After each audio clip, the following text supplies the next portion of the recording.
Welcome to Spoilers. I am your host, Stevie, and today we are reviewing and talking about the much-anticipated, forever long drawn-out sequel, The Incredibles 2. There are 4 of us in the house tonight, and special guest PK. PK, what is up? Not much, just living the dream out here in LA. I have a question for you. Was your theater mainly adults, or was it more children? Well, I went on discount day in downtown, so tickets were like $8, which is like normal price anywhere else in the country. Yeah, it's not much of a discount day? There was a lot more families there yesterday, it seemed like, but oh shit. Usually I feel like there would have been more adults, but since it was discount day, there was a lot of people cashing in on that, so. Nice. Out in Denver, we have Pappy. Pappy, what's up? Ayo. Not too much. Just hanging out. Got done volunteering today, and I saw this on last Friday. We're recording this on a Wednesday. Actually, I saw it on Saturday matinee. I did the same thing. I used my Movie Pass, which, Mikey, you brought this up. Like, why is Movie Pass making you take a picture of the ticket now? What could that possibly do? They say it's to prevent fraud, but okay, I don't understand how that prevents fraud. The massive credit fraud that I'm no goes security on with expert. I still want to know, Yeah. because I bought my Movie Pass a while ago. I want to know if I can still go once a day for the whole month, and if I'm grandfathered into that shit. You can still go once a day, but you can't see the same movie twice. So you'd have to see 30 different movies. It's whatever. I think they're trying to double up on making sure nobody's seeing the same movie twice. Wait, you can't see the same movie twice in 30 days? Ever. At all with Movie Pass. It's like you get one shot That's with the Movie dumbest thing I've Pass. ever heard in my life. Yeah, but other than that, What if some I'm child doing is pretty screaming great. and crying the whole time and I can't enjoy my movie? Exactly. Oh, that's terrible. Last but not least, in Elkhart with me, we have Money Mike. Money Mike, what's up? How's it going? My theater was a lot of kids, and it was packed. I literally got the very last seat, so it was a full house when I went. Were you front row in the far right corner? No, I was actually like in the middle. There was just like a lone seat right in the middle that was empty. You that I did took. know, I think it was like excuse me, I think it was one of those seats. Pardon me, excuse me. No. I think it was one of those seats that is usually reserved for like a handicapped person or a person in a wheelchair, but then nobody showed up, so it was just free. And the guy was like, "You got one left." I was like, "I'll take it." Nice. And it was next to a bunch of kids. Meanwhile, there's a kid behind you, in a wheelchair, just devastated that you took his seat. Sorry, kid, all sold out. Sorry, bro. I've been waiting 14 years for this movie. I'm gonna sit here and watch. Well, I must have had an odd theater, because my theater was all adults and not one child in the room. It was everyone my age. But Did you see it opening night? Yeah, I saw it opening night. That makes and- sense. I saw it last night. I didn't see it till like after the opening weekend. Yeah, Smash made like 180 mil opening weekend. Biggest animated opening weekend ever, right? Yeah, Number but I one. gotta get to this though. Why does Disney keep on apologizing before every movie? It's so stupid. So, like, Craig T. Nelson and Holly Hunter and the rest of the voice cast come Brad out Bird even. at the very beginning, like, sorry, it's been 14 years. We're sorry. But hey, it's worth the wait. These are really hard to make. It takes a long time. Get off our ass. They did the same thing for Coco. They're like, Coco's been in development for 7 years. This shot took 5,000 man-hours. I don't know. Didn't the director for Wrinkle in Time do the same thing, Bab? Oh, yeah, I mean, Ava DuVernay came out before Wrinkle in Time, but hers was maybe like, hey, this movie you're about to watch kind of sucks, but it's for 4-year-olds, so, lay I hope off. James Cameron, when Avatar 2 comes out, just gives everybody a big old middle finger, like, yeah, fuck you guys. I don't care how long I made you wait. Oh, well, the sequel starts out literally the same day as the end of the first Incredibles, taking down the Underminer, who's voiced by, who is it, Pap? John Ratzenberger? Yes, the Good Luck Charm, right? Behold the Underminer! The Good Luck Charm of all Pixar movies, been in every one of them, voiced all of them, and it's a long, drawn-out action sequence. I was gonna say, did you guys like the way this movie started off, kind of like immediately right after the first one? I didn't watch. I was gonna plan on watching the first one again to refresh, so it was like totally new to me. I was going in with like a blank mind, so I totally forgot about the Underminer. Gotcha. I thought it was kind of cool. Way too long. 14 years, man. 14 years is a long time. I watched the first one like a few days ago, or about a week ago, so I thought it was kind of cool. I wasn't sure how they were going to do it, if they were going to do a time gap. Because, I mean, you see the trailers that Jack's still really young. So it's like they couldn't have jumped too much time. But, I thought it was cool that like they stretched out this huge gap in real life. But literally, like, seconds or so are shaved between the first movie and the second movie. It's such like a weird thing because like in the future, when people watch this, they'll just watch them back to back. And they'll be like, oh... Like, that's weird. Like, they're just like, oh, it's kind of like one big movie, except there's a huge quality difference in as soon as 2 starts. What's the quality? What's the quality difference you're talking about, Pat? I mean, I know Stevie's not the biggest fan of this movie, like Cards on the Table, and then I'm not a big fan of The Incredibles in general, but the animation in this is second to none. It's just amazing what they can do now. Like some of the shots. Especially in that rich guy's house with some of the reflections and the waterfalls. Winston Deaver, yeah. No, Winston Deaver. Let me ask you something. What is the main reason you were all forced underground? Ignorance. Perception. It's amazing how far they've come. I mean, in 14 years. And Pixar is just really killing it between Coco and this. Like, the water animation, Stevie, it's crazy. Dude, the ice. The ice was so cool. The ice, yes. Disney has perfected water. I mean, even going back to Snow White, water is their forte. This movie is pretty much the first movie just flipped between Elastigirl and Mr. Incredible. Mike, we've been talking about this a bit today. Anything pop out to you, but with with Elastigirl? Yeah, she's like hypersexualized throughout the entire movie. And I don't know if that was on accident or not because she's I thought she was hypersexualized too. It just stuck out like a sore thumb. Oh my god, there's like multiple shots of her just ass towards the end of the movie. It takes up like half of the screen. I saw a funny tweet on Reddit. It was like, what if Elastigirl doesn't have a fat ass and she just perpetually makes herself thick? Think about it. I'd be okay with that. There was one shot where she was standing next to Mr. Incredible, and like literally the mass that Mr. Incredible has in his upper body, she has entirely in her ass. Like they probably weigh the same, but just spread out in different parts of their body. That's too funny. I mean, I was confused at the beginning of this movie because at the end of the first one, it made it seem like superheroes are going to be accepted again. Mm-hmm. And then it's like immediately after, like, you know, this whole action sequence, they're sent like back into pretty much hiding again. What's that Accord from the Marvel movies? Pat, you're a superhero guy. I'm blanking out. You put me on the spot. You were saying it was Sokovia. Is it the Sokovian Accords? Yeah, Sokovia Accords. Yeah, it's basically saying that. Yeah, I was second guessing myself. Did they go out on a boat to sign him? I don't understand that really. So, international waters. Yeah, it's kind of weird because the whole point of this movie is that Elastigirl is going to be the new face of superheroes, and superheroes going to be like brought back in. And throughout this whole movie, she's being screwed with by the Screenslaver. How would you guys compare Screenslaver to Syndrome in the first one? I am Screenslaver. Besides the fact that you could tell it was his sister about 25 minutes into the movie. Well, I much prefer these actors to T.J. Miller, for one. I'll take Bob Odenkirk over T.J. Miller, even though he's not the Screensaver. I think it was Jason Lee, Pep. Oh, is it Jason Lee? Yeah, it's Jason Lee. See, it's been a long time since I've seen that movie. He looks like T.J. He's doing Miller. His best T.J. Miller impression because I thought it was T.J. It looks like a baby T.J. Miller. I think I was just going to make me check real quick. Gosh darn it. No, I think it's Jason Lee.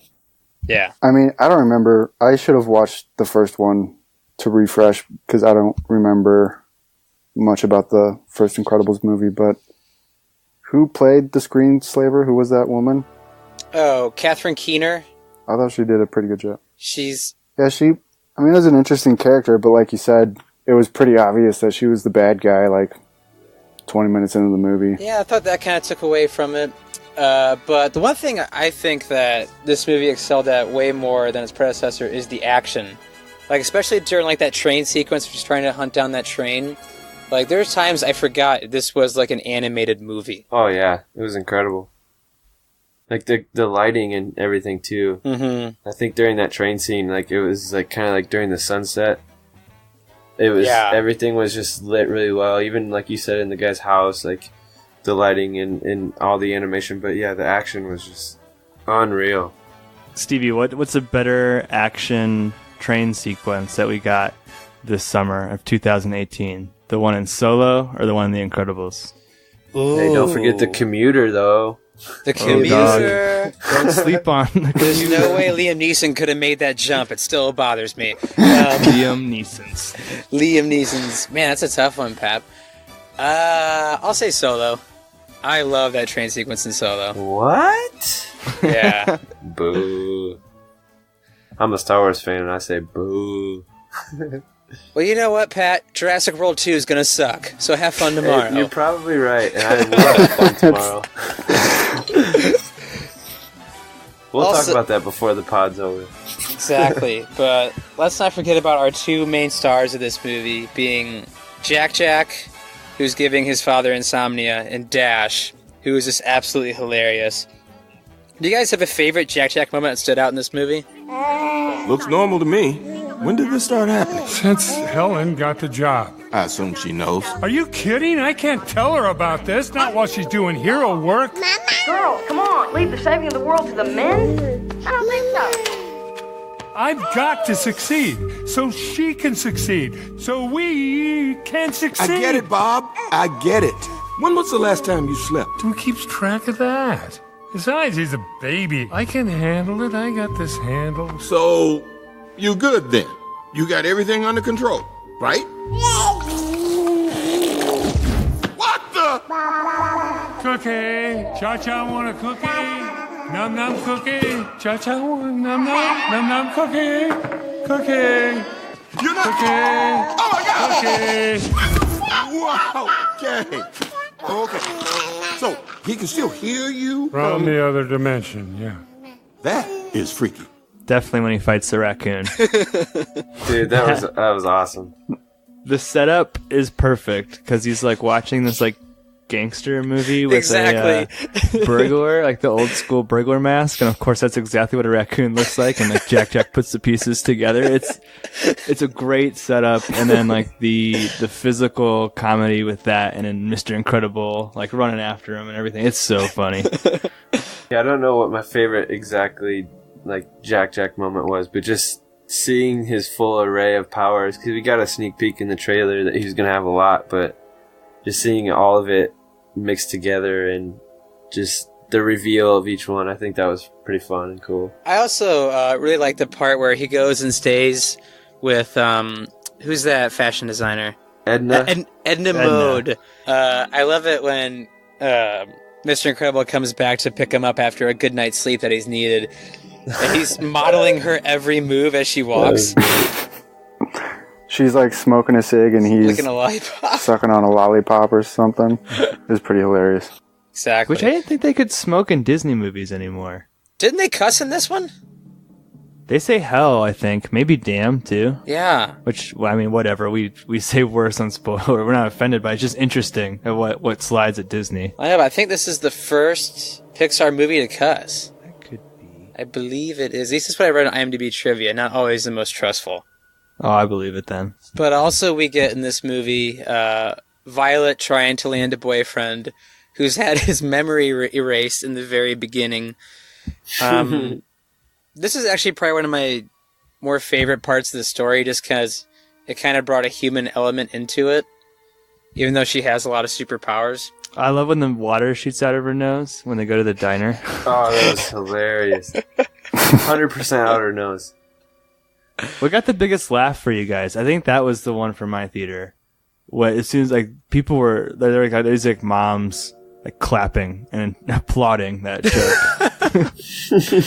That one got a pretty big laugh at my theater. And then also when Mr. Incredible is like stressing the fuck out trying to stay awake and keep Jack alive. And he's like, the baby's going into different dimensions and he's just like losing his mind.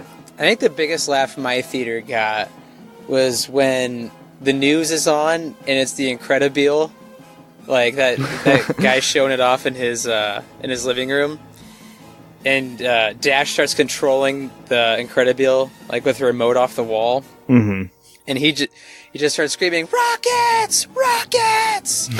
That's probably the hardest my theater laughed, at least. Yeah, I don't know about mine. I think it might have been the water out the nose too. That one, because it was definitely just unexpected. It came out of nowhere. It was kind of like people had that similar reaction that she did. Going back to the whole like villain debate, I watched a review that they brought up a really good point. They were saying how like the Screenslaver would have been a really good villain for like this one or the first one, and then have the intro of Syndrome, like as when he's a little kid, and him saying like, "Go home, kid. Like I work alone." Having him come back for part 2, all grown up. I think that would have been really cool, especially since they didn't skip any time. But so that being said, I do think Syndrome was probably a better villain overall. But the stakes were higher in this one. I feel like there was better motivation with Syndrome. Or at least something there that you could understand. Exactly. This villain felt really forced. They needed to come up with something, and this was the best they could do. This had like the Marvel movie formula. It's like they had the subpar villain, but the movie overall was, I mean, in my opinion, I thought it was great. Yeah. Well, he has like she has the same motivation as the first one. It's just kind of like, for some reason, I'm mad at superheroes, you know what I mean? It's just like a general hate of superheroes is what the Incredibles are combating. Like in this one, it's like her dad was trying to call in there's like a break-in in his house, and he was trying to call in superheroes. He was with the liberal elites of superheroes. Yeah, so basically his personal bodyguards didn't show up, and he didn't go to his panic room. Like, then why would you even have a panic room if you're not going to use it, guy? Why would you not put the phones in there? But I don't know. It feels really repetitive in that aspect, like what they're trying to accomplish. One scene I did like about the Screenslaver, though, is when the Elastigirl actually tracks down the Screenslaver, his lair. That lair looks so creepy. You know what I mean? Like when he goes in the apartment. It looks something like out of Seven. Exactly. That's fine.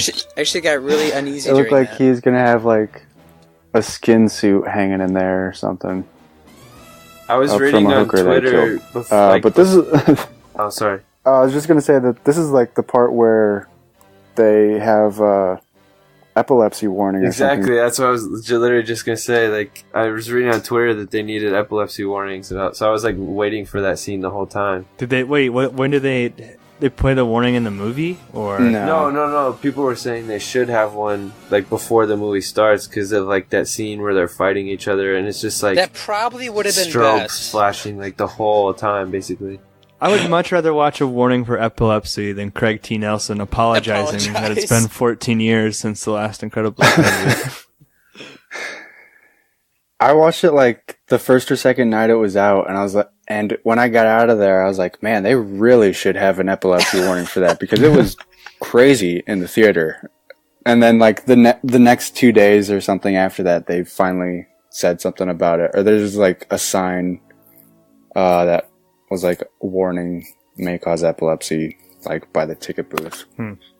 When I went to go see another movie, it's like, oh yeah, that probably should have been up there before. That's a good call. I think we hit on a lot of stuff. Is there anything else that stuck out to you guys? Jumping back a little bit, can we talk about Bao? Bao, baby. Did you guys watch the short before Incredibles 2? Dude, I've never heard so many Lord. what the F's in a theater in my life, but yeah, what's it about, Pat? I was laughing / clapping. Did you clap when she ate her child? I was praying that was going to be the end. Because they kind of made it seem like it was for a second. I was like, and everybody's like, what the fuck? And I was just like... Well, it's about Chinese... I think it's a Chinese family living in Canada, maybe? That's not really clear. Or maybe it's a Canadian... I thought it was San Fran, but go ahead. Well, the dad has a... I thought San Francisco. Yeah. Okay, maybe the girlfriend's Canadian then? That's why the dad's rocking that. Anyway, it's about a Chinese family. And it's basically... that she makes a... Oh, God, is it a dumpling?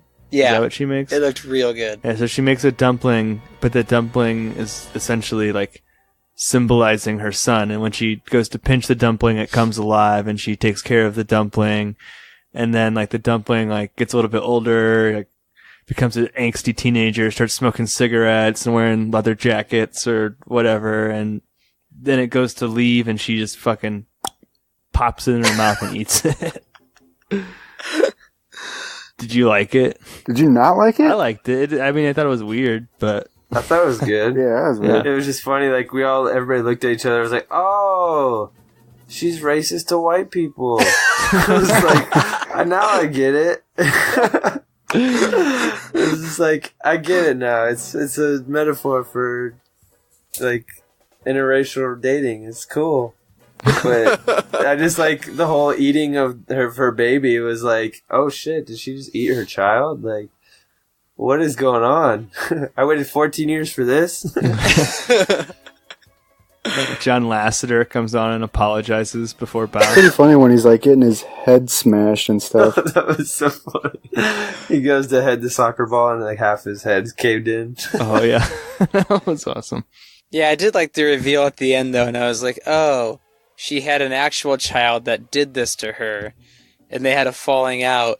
But everyone in my theater, everyone, right when she ate that thing, just goes, what the fuck? It's a weird emotional roller coaster because it goes from like silly to what the fuck to then like extremely sad when it's like The a feels. real. Yeah, the feels hit hard and Bow. Especially when she was like, you and your new white Canadian bride can stay in this room, and he's like, nah, dog, I'm out.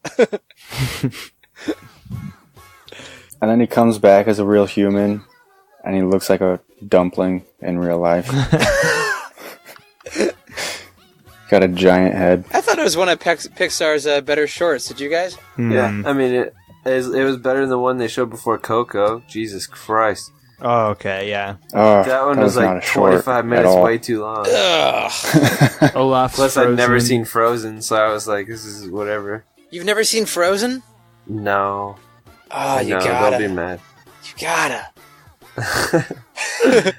Hey man, stop talking shit about Jurassic World, and well, maybe It's kind of what maybe it's almost like this movie. This movie felt long, Oh, man. and I don't like seeing movies that feel long. I like seeing movies where I'm like, wow, I wish this wouldn't end.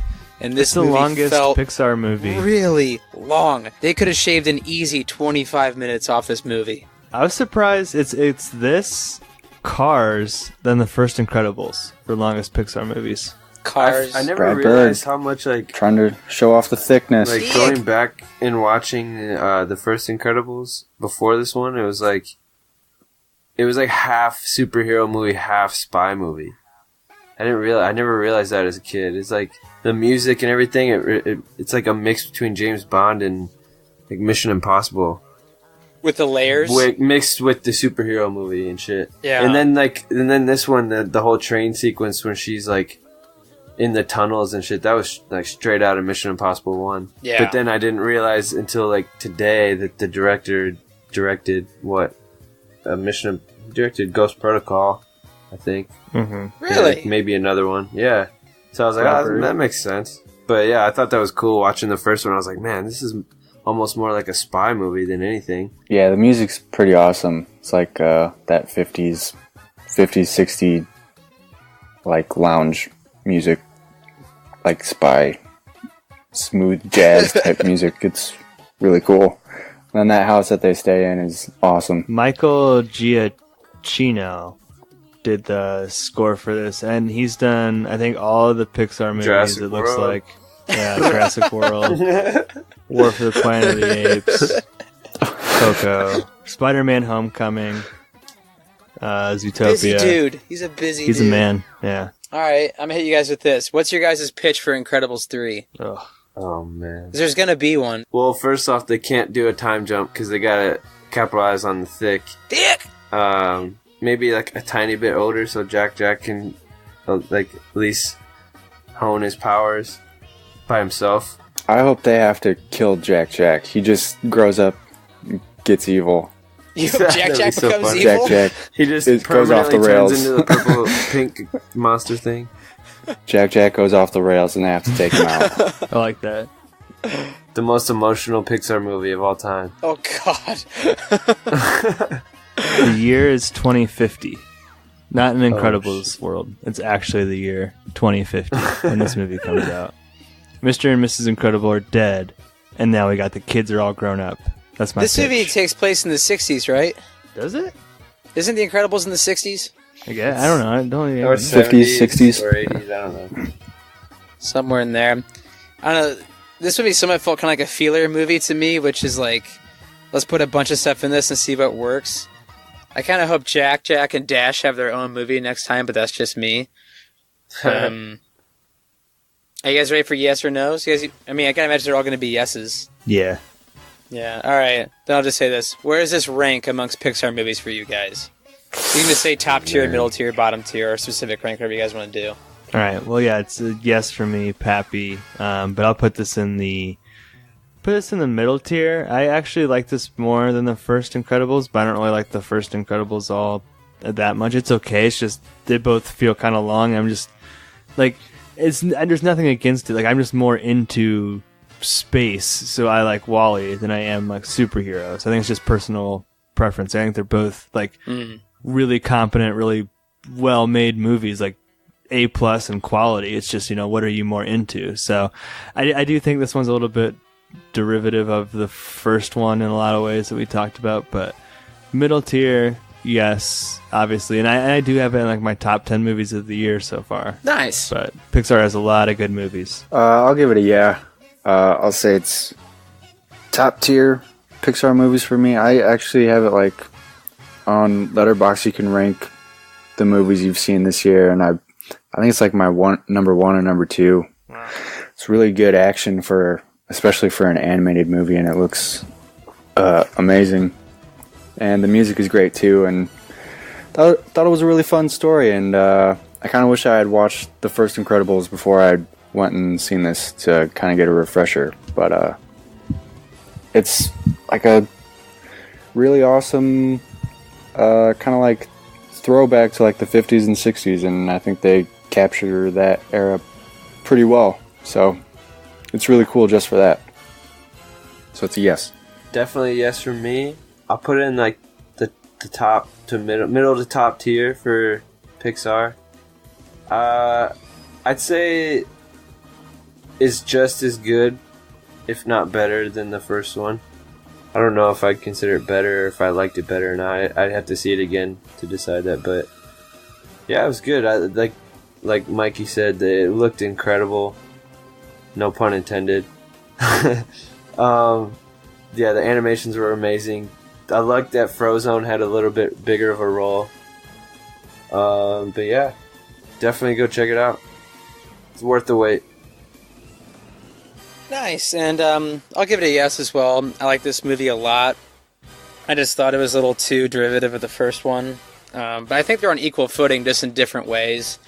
Especially just because the action in this movie looks so good, and it was absolutely hilarious. But for me, it's like kind of what Pat said. It's right in the middle of the top middle tier for Pixar. So I believe that's it. Pappy, what do we have coming down the line for spoilers? Coming down the line, we have Mallrats, a movie that most of us hated, and Josh, who's not on this podcast, defended vehemently. Then we have... Pretty sure Brett made a shirt that said Free Ben Affleck. And that's pretty much it. We have Sandow, an independent film by Alex Cooper. And guys, I watched the first 5 minutes of Sandow, and spoiler alert, it opens...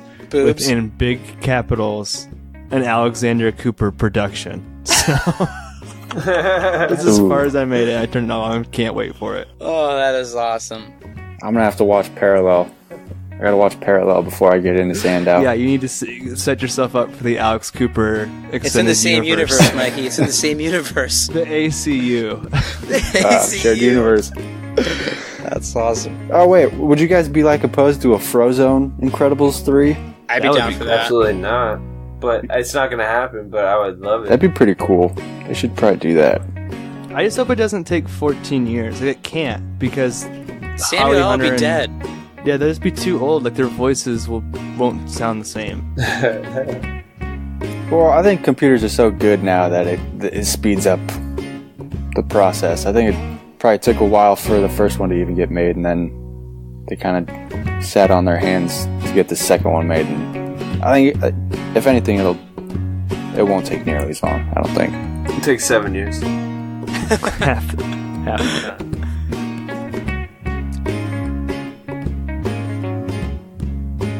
All right. Well, thank you for listening, and that was Spoilers. Boom. Bang, bang. Savages.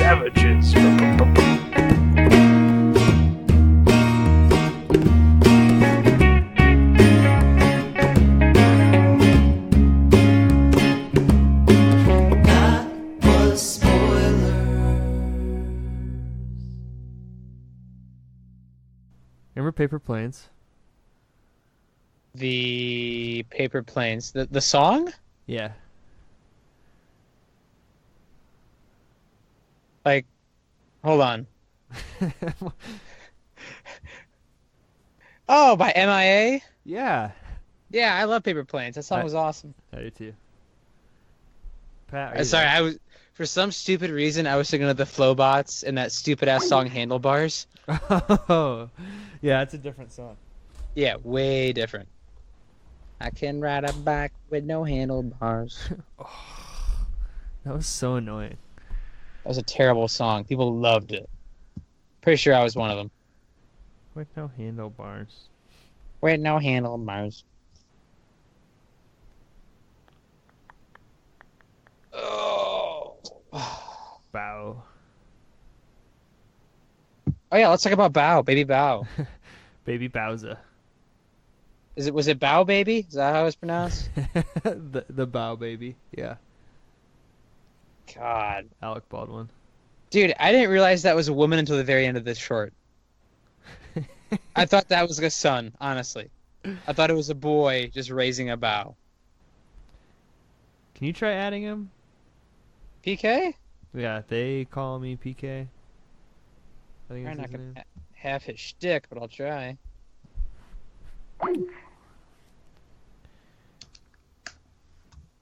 Yo. Yo. So I was setting up my mic / still setting up my mic. Stevie, guess what I'm gonna movie I watched right before this? Hold Hey, on. Steve. Hold on. Hey, Pat, what's happening? Hey, dude. Not much. What's up? Let me guess. What movie was Pappy watching before this? Let me guess. Point Break. Via Con Dios, bro. Via Con Dios, bro. Oh, it's so I good. love that movie so much. Hello? Hey, Mikey. Money, Mike. Hey, Mikey. What's going on? Jordan, are you in there? You watch this movie? Oh, this is Pat. Oh. It's not This is like Pat. Jordan. Uh-huh. I would have been stunned if Jordan watched Gotcha. it. Mikey, you ready to talk about some thickness tonight?